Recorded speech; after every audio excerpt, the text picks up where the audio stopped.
The communication room on the Earth ship Valiant was quiet, except for the soft hum of computers. Commander Jake Morrison walked between the workstations, checking on his crew. They had been traveling through space for 3 weeks now, looking for signs of other life in the galaxy. Lisa Davis sat at her station, listening to radio signals from distant stars. She wore headphones and watched green lines move across her screen. Most of the signals were just noise from space, but today something was different. Commander Lisa called out, taking off her headphones. "I'm getting something strange here. It doesn't sound like normal space noise." Jake walked over to her station. Lisa was 25 years old and had been working with radio signals since she was a teenager. If she said something was strange, it usually was. "What kind of strange?" Jake asked, looking at the patterns on her screen. "Listen to this," Lisa said, playing the recording through the speakers. The sound filled the room. It started with a series of beeps and clicks, like someone counting numbers. Then came what sounded like voices, but not human voices. They were higher-pitched and seemed to have more than one tone at the same time. Even though the words were alien, there was something in the tone that everyone could understand. Fear. "How long has this been coming in?" Jake asked. "It's about 2 hours now. It keeps repeating the same pattern. The mathematical part at the beginning, then the voices." "Commander, I think this is a distress call." Captain Ryan Torres walked into the communication room. He was Jake's second in command and had been his friend since they were both young officers. Ryan was careful and liked to think things through before making decisions. "What's all the excitement about?" Ryan asked. "Listen," Jake said, and Lisa played the recording again. Ryan listened carefully, his face getting more serious as the alien voices continued. "Where is this coming from?" Lisa checked her instruments. "The Kepler 442 system. It's about 1,200 light-years from here." 1,200 light-years, Ryan repeated slowly. "That's incredibly far. Someone is sending a distress. Call that distance? They must be desperate." Jake studied the star charts on the main screen. The Kepler 442 system had 3 planets that could support life. Earth's scientists had been watching it for years, hoping to find signs of life there. "Can you translate any of it?" Jake asked Lisa. "I've been trying, but our computers don't recognize. The language, it's the mathematical part at the beginning, might be coordinates, or maybe population numbers. The voices sound like they're asking for help, but I can't be sure." Dr. Kate Phillips walked into the room. She was the ship's expert on alien life, even though they had never actually met any aliens before. Kate was 32 years old and had spent her whole career studying what alien life might be like. "I heard the recording from my lab," Kate said. "The voice patterns suggest a species that communicates in harmonics. They might have more than one vocal cord, which would explain the multiple tones." "What do you think they're saying?" Jake asked. Kate listened to the recording again, closing her eyes to concentrate. The emotional content is clear. Fear, desperation, pleading. "If I had to guess, they're begging someone to come help them." "Help them with what?" Ryan asked. "That's the question, isn't it?" Jake said. He walked to the front of the room and looked out at the stars through the big window. "Lisa, how long would it take us to get to the Kepler 442 system?" "Using our fastest jump drive, about 6 days," Lisa answered. Ryan shook his head. "Commander, we don't know anything about these aliens. We don't know what kind of trouble they're in. This could be a trap." "A trap?" Jake turned around. "Someone sent a distress call across 1,200 light-years of space. That takes enormous amounts of energy. Why would anyone waste that much power on a trap? Maybe they're trying to lure ships into their system to capture them," Ryan suggested. "Maybe they need ships or technology." Kate disagreed. "The emotional patterns in their voices don't match deception. This sounds like genuine terror." Jake walked back to Lisa's station. "Play it again, but slower this time." The recording played again, and everyone listened carefully. The mathematical beeps at the beginning were precise and organized. The alien voices that followed were anything but organized. They overlapped each other, sometimes getting louder, sometimes quieter, like people talking over each other in panic. "They're not just afraid," Jake realized. "They're running out of time." "How can you tell?" Ryan asked. "Listen to how the voices change. At the beginning of the message, they're scared but controlled. By the end, they're almost screaming. Whatever is happening to them is getting worse. Amy Watson, the ship's sensor officer, came running into the communication room. She was young, only 23, but she was the best at reading sensor data that Jake had ever seen. "Commander, I've been analyzing the signal's origin point. There's something else you need to know." "What is it, Amy?" "I'm detecting massive energy signatures in the Kepler-442 system. Explosions, weapon fire, something big is happening there right now." The room went quiet. Everyone looked at Jake, waiting for his decision. Ryan stepped closer to his commander. "Jake, we're just one ship. If there's a war going on in that system, what can we do?" "We're not just one ship, Ryan. We're an Earth ship. We're humans." Jake looked around the room at his crew. "How many species do you think received this distress call?" "Probably dozens," Kate answered. "A signal this strong would reach hundreds of systems. And how many do you think are coming to help?" The crew exchanged glances. They all knew the answer. "None," Lisa said quietly. "If there were other species out there who help strangers, we would have heard from them by now." Jake nodded exactly. "These aliens sent their message into space hoping someone, anyone, would care enough to help. Well, someone did. We did." Ryan still looked worried. "Commander, we don't know what we're getting into. Our ship is designed for exploration, not combat."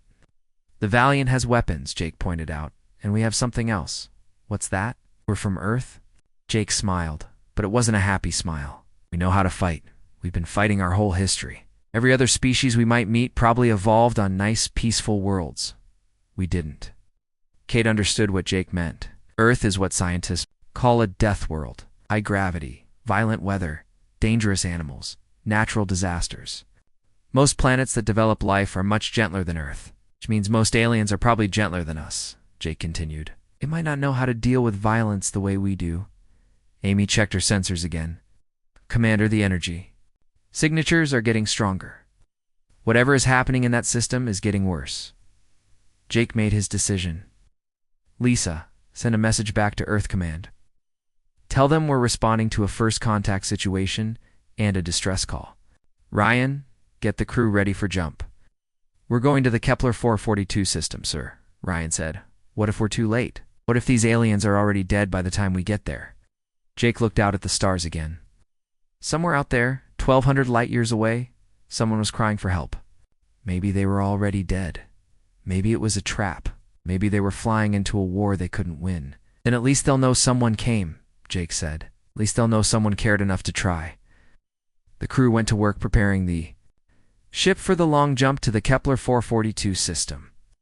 None of them knew they were about to become the first humans to meet an alien species. None of them knew they were about to show the galaxy what humans were capable of. The distress call continued to play in the background as they worked, alien voices pleading across the darkness of space for someone to save them. 6 days later, the Valiant dropped out of hyperspace at the edge of the Kepler-442 system. What they saw made everyone on the bridge stop talking and stare at the main screen. 3 planets hung in space like broken jewels. What should have been blue and green worlds were now orange and red, covered in fire and smoke. Around the planets, hundreds of ships moved like metal insects, tearing pieces away from the surface and carrying them into space. "My God," Amy Watson whispered from her sensor station. "Commander, I'm reading massive destruction on all 3 planets. The atmosphere on the second planet is almost gone." Jake Morrison stood in the center of the bridge, watching the destruction. He had seen war before, but never anything like this. "How many ships are we looking at, Amy?" "Over 200 large vessels, sir. They're each about twice the size of the Valiant. And there are thousands of smaller craft moving between them and the planets." "What about the aliens who sent the distress call?" Amy worked at her controls, scanning the system for any sign of the species that had called for help. "I'm detecting about 30 ships on the far side of the system. They're much smaller than the attacking vessels and they appear to be retreating." "Put them on screen," Jake ordered. The main display changed to show the fleeing alien ships. They were beautiful, made of what looked like crystal and silver. They moved through space like dancers, graceful and smooth. But even from this distance, it was clear they were damaged. Several ships left trails of glowing gas behind them. Commander Lisa Davis called from her communication station. I'm receiving a transmission from one of those ships. Put it through. The screen flickered, and suddenly they were looking at an alien face. The creature was tall and thin, with skin that changed colors like an oil slick, had 4 arms and large eyes that seemed to hold too much sadness. Unknown vessel, the alien said, and the computer translated its words into English. Actually, came we never thought. I am Captain Scifi of the Villani Confederation. Are you here to help us? Jake stepped forward. Captain Scifi, this is Commander Jake Morrison of the Earth Defense Force. We received your distress call and came as quickly as we could. What's the situation here? Liz. Scifi's expression changed to something like surprise. Earth. We have. Never heard of your world, but you came anyway. The alien captain looked tired, like someone who hadn't slept in days. Commander Morrison, we have been fighting the Devourers for 7 of your months. They came from outside our galaxy and began consuming our worlds. Our weapons cannot stop them. The Devourers, Jake asked. The creatures attacking our system. They eat everything. Metal, rock, organic matter. They strip entire planets down to nothing and use the materials to build more ships. We have lost 14 colony worlds to them. Ryan Torres moved closer. To Jake, Commander, look at the tactical display. Those Devourer ships are arranged in a perfect sphere around the planets. That's not a random attack pattern. Jake studied the enemy formation. The alien ships were organized, but not like any military formation he had ever seen. They moved more like a swarm of insects than a fleet of warships. Captain Scifi, Jake said, can you tell us about these Devourers? How do they fight? Are there tactics? The alien captain's forearms moved in what might have been a shrug. They have no tactics, Commander Morrison. They simply come in overwhelming numbers and tear everything apart. Our scientists believe they are not truly intelligent, just driven by an instinct to consume and reproduce. Show me one of your battles with them, Jake requested. Scifi transmitted a recording from one of their recent encounters. Jake and his crew watched as elegant Villani ships danced around the larger Devourer vessels, firing thin beams of energy.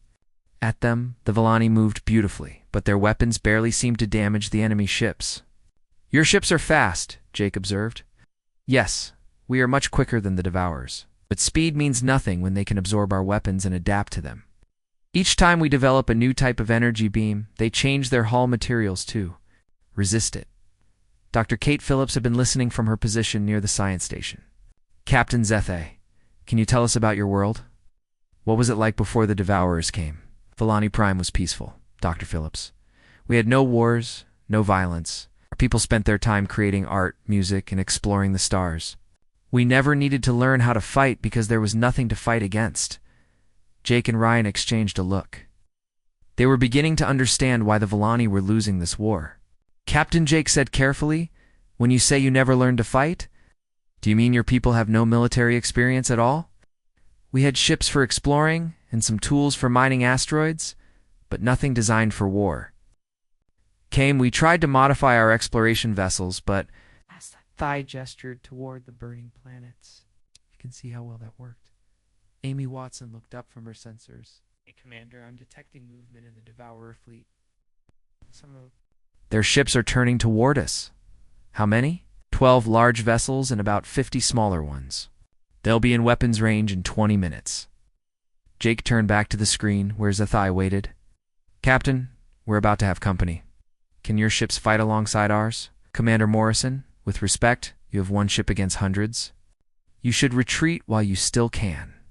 We will remember that someone came to help us, even if there was nothing you could do. Captain, humans don't retreat from fights like this. But you cannot win. The Devourers have destroyed entire civilizations. What can one ship do that our entire fleet could not? Jake smiled, and there was something cold in his expression that made even his own crew feel uncomfortable.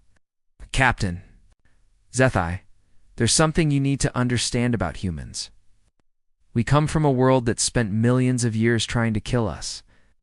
Every day was a fight for survival. Every generation had to be stronger and smarter and more dangerous than the last, or they died. I do not understand. We evolved to be predators, Captain, not prey, and right now I'm looking at a bunch of oversized bugs who think they can eat. Our new friends. Ryan stepped forward. Commander, should I prepare the weapons? All of them, Ryan. And tell Pete Collins in engineering that I need every bit of power he can give me. Sir, if we push the engines past safety limits, ... Then we push them past safety limits. These devourers have been fighting prey animals. For so long, they've forgotten what it's like to face a predator. On the screen, Zethai watched this conversation with growing amazement. Commander Morrison, are you saying you intend to attack the Devourer fleet? Not attack, Captain. Hunt. The Devourer's ships were getting closer now. To the main viewer, they could see the enemy vessels clearly. They were dark and angular, covered in weapons and what looked like mouths full of metal teeth. They moved through space like sharks swimming through water. Commander Amy reported, the lead Devourer ship is twice the size of the Valiant. Its weapons are charging. Good, Jake said. That makes it easier to target. Lisa looked up from her communication. Station. Sir, Captain Zethai is asking if we have any last words for his people to remember us by. Jake thought for a moment. Tell him that humans have a saying. When someone asks us why we do dangerous things to help others, we say it's because someone has to. And today, we're the someone. The Devourer ships opened fire, sending streams of energy toward the Valiant, but the human ship was already moving, diving toward the enemy formation like a missile aimed at the heart of their fleet. All hands, this is the commander, Jake announced over the ship's communication system. We're about to show these bugs what happens when they mess with a Deathworld species. Hold on tight. The Valiant plunged into the enemy formation, its weapons blazing. Behind them, the Volani ships watched in amazement as the single human vessel did something their entire fleet had never managed to do it. Fought back like it meant to win. The Valiant shook as enemy fire hit its shields. Red warning lights flashed throughout the ship, but Commander Jake Morrison stood calm in the center of the bridge. He watched the tactical display as his ship dove straight into the heart of the Devourer formation. Direct hit on our port shield, Amy Watson called out. Shield strength down to 60%. Good, Jake said, which confused everyone on the bridge. That means they're focusing their fire on us instead of the Volani ships. Ryan, target the large ship in the center of their formation. Captain Ryan Torres worked at the weapons console. Commander, that ship is 3 times our size. Its armor is too thick for our main guns. We're not trying to destroy it yet. We're trying to make it angry. The Valiant's main weapons fired, sending bright beams of energy into the side of the massive Devourer ship. The shots barely scratched its dark hull, but they got the creature's attention. The huge ship turned toward them, moving like a giant whale in space. All Devourer ships are changing course to intercept us, Amy reported. They're abandoning their attack on the planets. Perfect. Lisa, open a channel to Captain Zethai. Alien Captain appeared on the screen, his forearms gripping the sides of his command chair. Commander Morrison, what are you doing? You cannot survive in the center of their formation. Captain, watch and learn.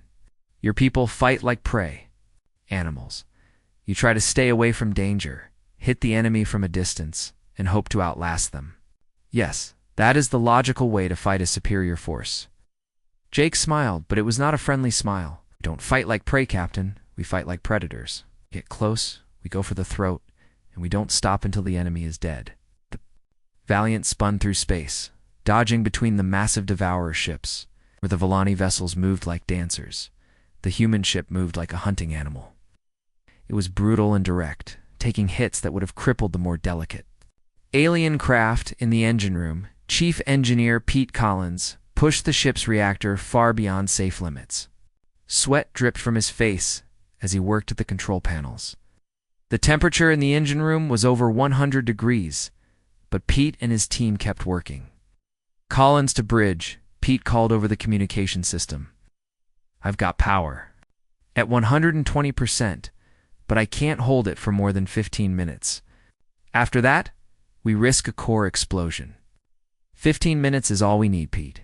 Keep pushing it. Dr. Kate Phillips worked at the science station, analyzing the Devourer ships as they flew past. Commander, I'm detecting something interesting about their formation. They're not actually working together like individual ships. They're more like parts of a single organism. What do you mean? Watch how they move. When one ship turns left, the others automatically adjust to maintain the formation. They're not thinking separately. They're sharing one mind. Jake studied the tactical display with new understanding. Why their formation looks like a swarm instead of a military fleet. They are a swarm. Exactly, and that gives us an advantage. If we can damage their communication network, they won't be able to coordinate their attacks. The Valiant dove under a massive Devourer ship, its hull scraping against the enemy's armor.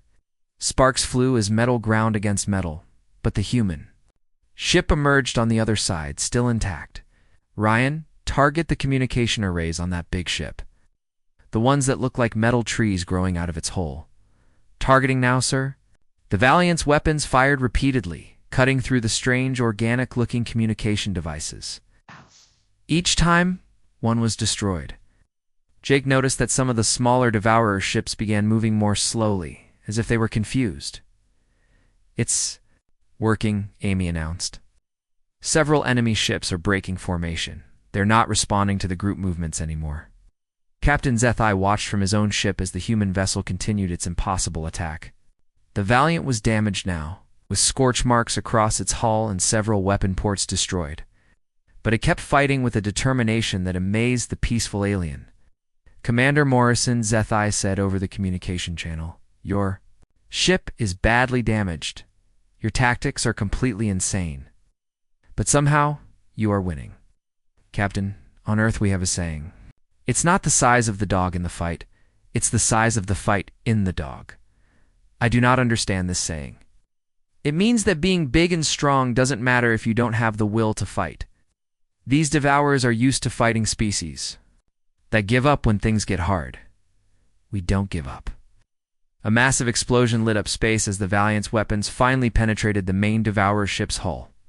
The huge vessel began to spin out of control, leaking atmosphere and debris.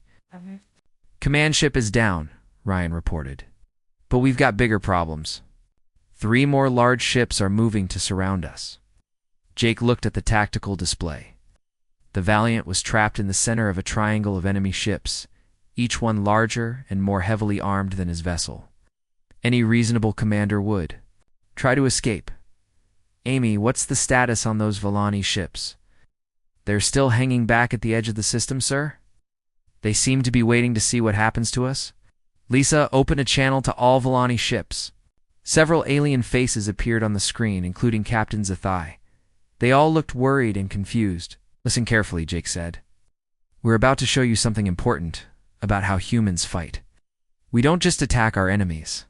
We make our enemies afraid." Commander Morrison, one of the other Volani captains, said, "You are surrounded. The logical choice is to retreat. The logical choice for prey animals, maybe. But we're predators. And predators don't retreat when they have the enemy right where they want them." Jake turned to his weapons officer. "Ryan, do we still have those mining charges we picked up at the last station?" "Yes, sir."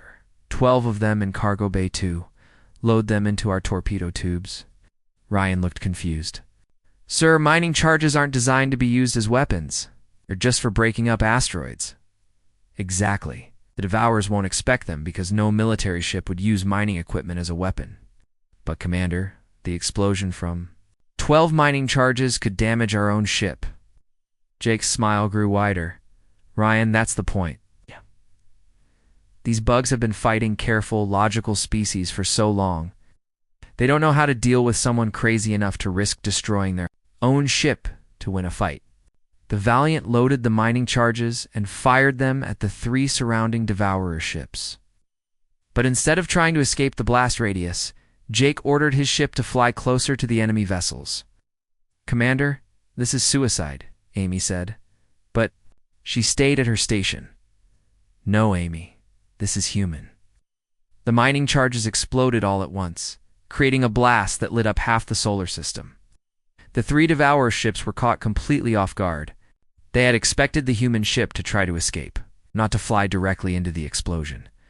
When the light faded, two of the Devourer ships were completely destroyed. The third was badly damaged and drifting helplessly through space. The Valiant was also damaged, with hull breaches on 3 decks and half its weapons offline, but it was still fighting. "Impossible," Sci-fi whispered. "Commander Morrison, how are you still alive?" "Captain, our ship was built on a world where the weather tries to kill you, animals try to eat you, and the ground shakes trying to throw you off. We build things tough because we have to." The remaining Devourer ships in the system began to pull back. For the first time in their invasion of Villani's space, they had encountered something that fought back harder than they did. "They're retreating," Amy announced, unable to believe what her sensors were telling her.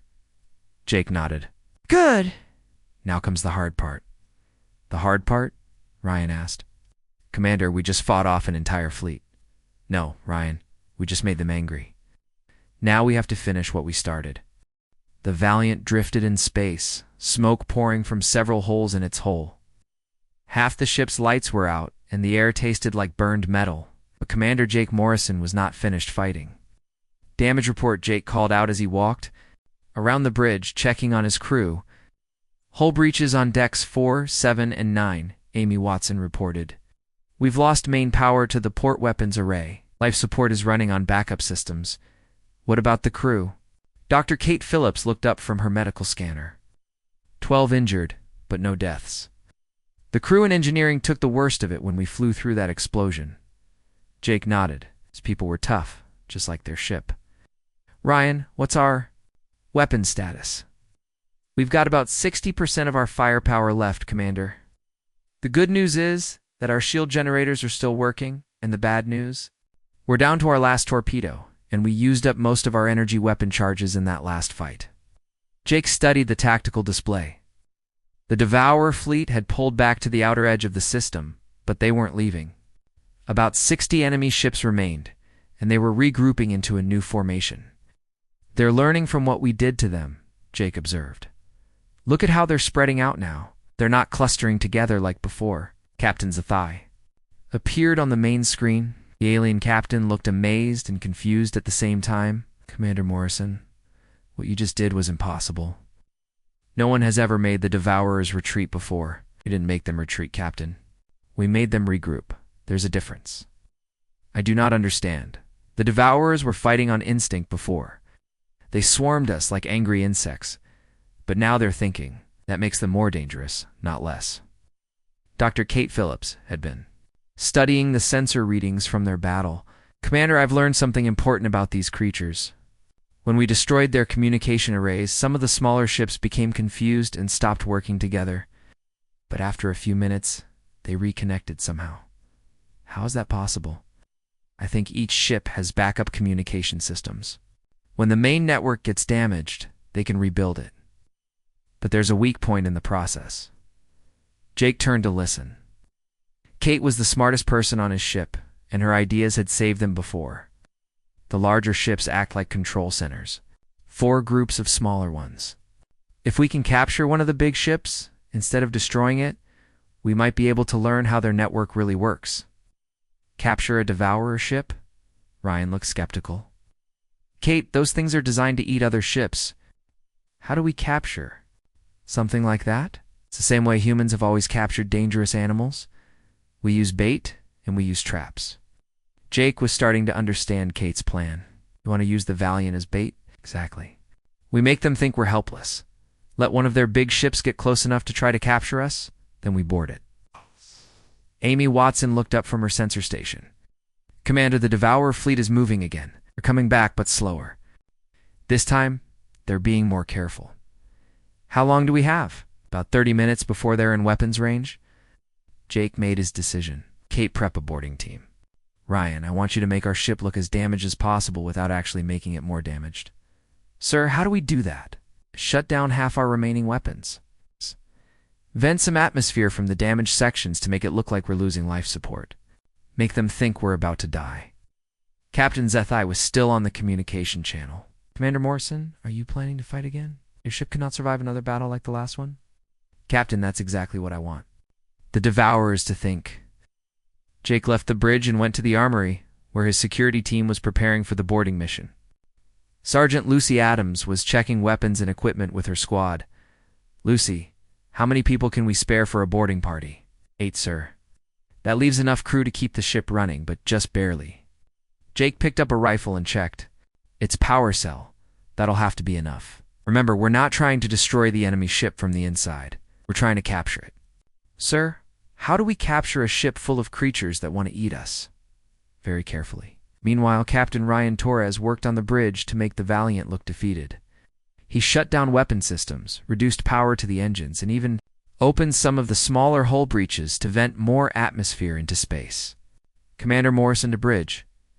Jake's voice came over the communication system. How do we look? Like a dying ship, sir. If I didn't know better, I'd think we were about to explode. Perfect. Amy, what's the status on the Devourer fleet? They're Moving into attack formation, but they're being much more cautious. It looks like they're planning to send just one ship to finish us off, while the others stay back. Even better. One ship is exactly what we need. The Devourer ship that approached them was about twice the size of the Valiant. It moved slowly and carefully, like a predator approaching wounded prey. Its hull was covered in what looked like metal teeth, and strange tentacles extended from its sides. That ship is trying to scan us, Lisa Davis reported from her communication station. I think they're checking to see if we're really as helpless as we look. Let them scan. They'll see damaged systems and low power. They won't see the 8 people hiding in the cargo bay with enough explosives to take over their ship. The enemy vessel came closer, and its tentacles reached out toward the Valiant. Jake watched on the main screen as the metal appendages touched his ship's hull. They're trying to attach to us, Amy announced. I think they want to board us. Good. That means they want to capture our ship instead of destroying it. They probably want to study our technology, Commander Ryan said. They're cutting through. Our hull boarding will begin in about 5 minutes. Ow. Jake smiled. The Devourers thought they were about to capture a helpless human ship. They had no idea that the humans were planning to capture them. All hands, this is the commander. In 5 minutes, we're going to show these creatures what happens when they try to board a human vessel. Remember, we're not the prey here. We never have been. The Devourer boarding party cut through the Valiant's hull and entered the ship. They moved through the corridors like a pack of metal wolves, searching for the human crew. What they found instead were empty rooms and shadows. Where are they? Lucy Adams whispered into her radio as she watched the aliens through a security camera. Patience, Jake replied. Let them get deeper into the ship. You want them spread out and confused. The Devourers were indeed confused. They had boarded hundreds of ships before, and the crew was always either dead or hiding in terror. But this ship felt different. It felt like a trap, no, Jake whispered. The boarding party struck from all directions at once.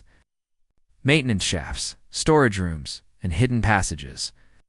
The Devourers had expected to hunt frightened prey. Instead, they found themselves being hunted by predators who knew every inch of their own ship. The battle inside the Valiant was short and brutal. When it was over, 3 Devourers were dead and 2 were captured. More importantly, Jake and his team now had a way onto the enemy ship. Lucy, take your people across to their vessel. I want that ship captured in 10 minutes. What about you, sir? Jake looked at the tactical display, where more Devourer ships were beginning to move toward them. I'll be right behind you. We've got company coming. Sergeant Lucy Adams floated through the dark corridors of the captured Devourer ship. The air smelled like rotting metal and something else she couldn't identify. Her team of 7 Marines moved behind her, their weapons ready. This place is like the inside of a giant stomach, whispered Private Danny Clark, the youngest member of the team. Stay focused, Lucy replied. We need to find their control center before more Devourers realize what happened to their boarding party. The inside of the alien ship was nothing like human vessels. The walls were curved and organic-looking, covered in what appeared to be veins that pulsed with dim light. Strange sounds echoed through the corridors, like the breathing of a massive creature. Sergeant Adams to Commander Morrison. Lucy spoke into her radio. Go ahead, Lucy. We're inside the enemy ship, sir. Definitely not built by any normal species. This thing looks like it grew instead of being constructed. Any sign of the crew? That's the strange part, Commander. I don't think there is a crew. At least not the way we understand it. Lucy led her team deeper into the ship. They found rooms filled with strange machinery that seemed to be alive. Cables that looked like arteries carried glowing liquid through the walls. Computer screens showed symbols that moved and changed like living things. Commander, Lucy reported, I think Dr. Phillips was right. This entire ship is one organism. The crew and the ship are the same thing. Back on the Valiant, Jake Morrison listened to Lucy's report while watching the tactical display. More Devourer ships were approaching, but they were moving slowly and carefully. The loss of one of their vessels had made them cautious. Amy, how many enemy ships are closing on our position? 15 large vessels and about 30 smaller ones. Sir? But they're staying in formation this time. No more single ships trying to capture us. Dr. Kate Phillips worked at her science station, analyzing the data Lucy's team was sending back from inside the enemy ship. Commander, this is incredible. The Devourer vessels aren't ships at all. They're living creatures that have been modified with technology. What does that mean for us? It means they don't think like machines or even like normal aliens. Think like animals. Big, hungry animals. Jake understood. And the way to defeat an animal is to make it more afraid of you than it is hungry. Exactly. Captain Zathai appeared on the main screen, his forearms moving with agitation. Commander Morrison, sensors show that you have somehow taken control of a Devourer vessel. How is this possible, Captain? Humans have a long history of taming dangerous animals. We turned wolves into dogs, wild horses into riding animals. Devourers are just bigger and more dangerous than what we're used to. But Commander, the remaining Devourer fleet is preparing to attack both our ships and yours. Even with a captured enemy vessel, we cannot defeat so many. Jake looked at the tactical display again. Zethai was right. Even with the captured ship, they were still badly outnumbered. Hey, Lucy, what's your status in there? We found what looks like a control center, sir. It's a big room with a creature that's connected to the ship's systems by hundreds of cables. I think it's the brain of this thing. Can you communicate with it? I don't know, sir. It doesn't look very friendly. Jake made a decision that would have horrified most species in the galaxy. Lucy, I want you to try talking to it.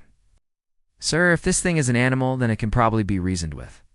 Animals understand strength and territory. Show it that we're stronger, and maybe it will listen. Lucy approached the creature at the center of the alien ship. It was huge, with a body that seemed to be part machine and part living tissue. Dozens of eyes looked at her, and she could feel its intelligence studying her. Can you understand me? Lucy asked. The creature's eyes focused on her, and suddenly her radio crackled with static. Then, amazingly, words came through. Small hunter. The voice was like metal scraping against stone. You have invaded our feeding ground. This is not your feeding ground, Lucy replied, trying to keep her voice steady. These worlds belong to the Villani. The soft ones cannot defend their territory. We take what they cannot hold. Lucy realized that the creature saw the universe in simple terms. The strong took from the weak. It was a law that humans understood very well. Where? Not soft, Lucy said. We defended this territory. We captured your ship. We killed your hunters. The creature was quiet for a long moment. Around the ship, the organic machinery made different sounds, as if the entire vessel was thinking. You are not like the soft ones, the creature finally admitted. You fight like true hunters. Yes. And there are many more of us coming. This was a lie, but Lucy hoped the creature couldn't tell the difference. Back on the Valiant, Jake received a communication from the captured Devourer ship. But instead of Lucy's voice, he heard the alien creature speaking. Pack leader of the small hunters, the creature said, we did not know your kind existed. The soft ones told us this territory was undefended. The Villani are under our protection. Now, Jake replied, if you continue to attack them, you will have to fight all of humanity. Your pack is small. One ship against our swarm. Jake smiled, even though the creature couldn't see him. Our pack is not small. This is just the first ship. Many more are coming. Again, this was not entirely true. The Valiant was alone, and no other human ships were coming to help. But the creature didn't know that. Prove your strength, the creature demanded. Show us that your pack can defend this territory. Jake looked at his damaged ship, his tired crew, and the overwhelming enemy fleet on his tactical display. Then he had an idea that was completely insane and completely human. Dr. Phillips? Can we overload our reactor? Sir, can we make it explode in a controlled way? Kate stared at him. Commander, if we overload the reactor, it will destroy everything within 1,000 kilometers, including us. Not if we're not here when it explodes. Amy, how close together? Are those Devourer ships? Amy checked her sensors. They're in a tight formation about 500 kilometers away. Why? Jake's plan was forming. It was dangerous and stupid and would probably kill them all. It was perfectly human. We're going to ram our ship into the center of their formation and overload the reactor just before impact. The bridge went quiet. Everyone stared at their commander. Sir Ryan said carefully, "That's suicide." "No, Ryan, that's sending a message. We'll evacuate to the captured Devourer ship before impact. When our reactor explodes, it will take out half their fleet. And if we can't evacuate in time," Jake shrugged, "then we die saving the Villani. But at least we die fighting." Well, the plan worked better than anyone expected. The Valiant rammed into the Devourer formation at full speed while the human crew escaped. To the captured alien ship, the reactor explosion destroyed 23 enemy vessels and damaged dozens more. The surviving Devourers, faced with an enemy crazy enough to destroy their own ship to win a battle, decided that this territory was not worth the cost. They retreated to deep space, never to return to Villani space. Captain Zathay stood in the cargo bay of the captured Devourer ship, looking at the humans who had saved his people. "Commander Morrison, we will never forget what you have done. But I must ask you something." "What's that, Captain?" "How do you live with being so dangerous? How do your people sleep at night knowing they can destroy so completely?" Jake looked out at the stars through a viewport. Somewhere out there, other species were probably receiving distress calls right now. Most of them would ignore those calls, just like they had ignored the Villani. "Captain, every species makes a choice. They can be predators, or they can be prey. We chose to be predators so that others can choose to be prey. Someone has to be willing to fight the monsters. Today, that someone was us." The Devourer ship, now under human control, began its journey back to Earth. In its cargo holds were samples of alien technology and recordings of everything that had happened. Humanity's first contact with alien species was complete. The galaxy would never be the same. Word would spread of the Deathworlders, who answered distress calls, who fought impossible battles, and who won by being more dangerous than their enemies. Some species would fear them. Others would hope for their help.